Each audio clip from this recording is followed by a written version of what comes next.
Le livre de Smart Job, un livre référence, c'est un livre, peut-être vous qui sortez d'une école de RH, vous qui êtes en reconversion et qui vous lancez dans le recrutement, c'est le livre qu'il faut lire, le grand livre du recrutement.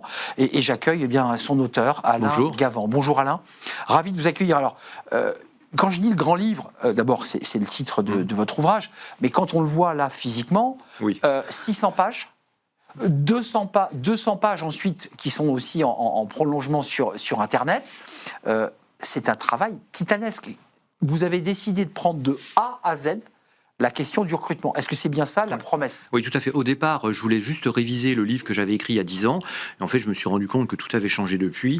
Et donc, j'ai consacré 2000 heures à identifier tous les grands changements profonds et tous les outils dont avait besoin le recruteur. Donc, vous posez le diagnostic du changement. Vous dites, voilà, sur ce sujet, on a évolué. On n'est plus aujourd'hui avec le cahier, mais on est passé à Excel. De Excel, on est passé au numérique.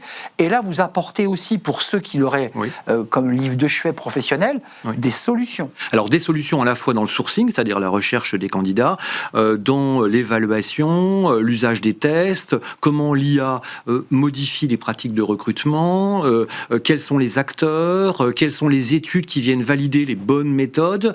Il y a des interviews, 20 interviews de L'Oréal, de SNCF, de La Poste, d'AXA, des meilleurs experts.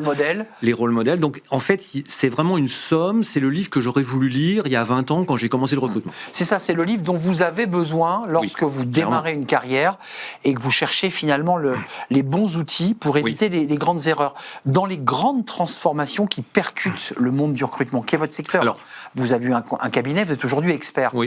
C'est quoi les sujets ? Alors, premièrement, contrairement à ce qu'on pourrait imaginer, nous restons dans un marché pénurique. Un recrutement sur deux est un recrutement jugé difficile en France. Des métiers particulièrement pénuriques, comme tout le secteur digital, par exemple. Donc ça veut dire que les entreprises doivent mettre en place des stratégies pour bien recruter, pour trouver les bons candidats. Donc ça, c'est le premier point. Des comportements des candidats qui sont complètement nouveaux, des attentes sur l'équilibre vie personnelle. Oui, tout à fait. Équilibre vie personnelle, vie professionnelle, sur les conditions de travail, sur le management, sur la diversité et l'inclusion. Donc ça, il faut le prendre en considération en tant que recruteur. Alain, ça complexifie le recrutement, ça ? Mais clairement, aujourd'hui, être recruteur devient un métier très compliqué parce qu'il faut être à la fois technologue, c'est-à-dire comprendre les évolutions technologiques, psychologue pour évaluer les candidats, philosophe et un peu, je dirais, déontologue, c'est-à-dire comprendre aussi comment le métier évolue avec des garde-fous, parce que aujourd'hui, quand on utilise l'IA, quand on utilise des outils de matching pour sélectionner les candidats, il faut quand même comprendre un peu quelles sont les incidences, notamment éthiques. J'ai animé beaucoup de débats sur la relation entre l'IA et les RH, la manière dont les RH peuvent utiliser ou pas l'IA.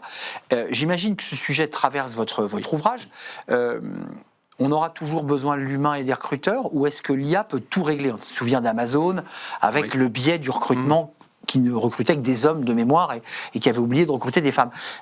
L'IA peut tout régler sur le recrutement ? Aujourd'hui, c'est clair que ça nous permet d'avoir des données considérables et de les identifier, de les analyser, donc notamment pour la recherche des candidats.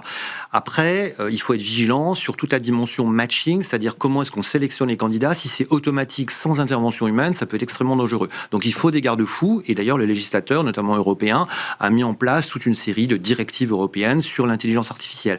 Donc pour l'instant, nous sommes un peu au début. En France, nous sommes en retard par rapport aux Américains, et ces pratiques vont se développer. Ça remet en question d'ailleurs certains métiers de recruteurs, notamment sur toute la dimension sourcing, c'est-à-dire recherche de candidats. Donc ceux-là peuvent disparaître au profit de la machine.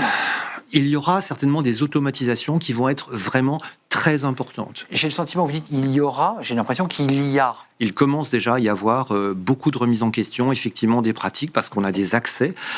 Prenons un exemple. Aujourd'hui, la relation avec le candidat, maintenant, on a des chatbots qui permettent de converser avec le candidat.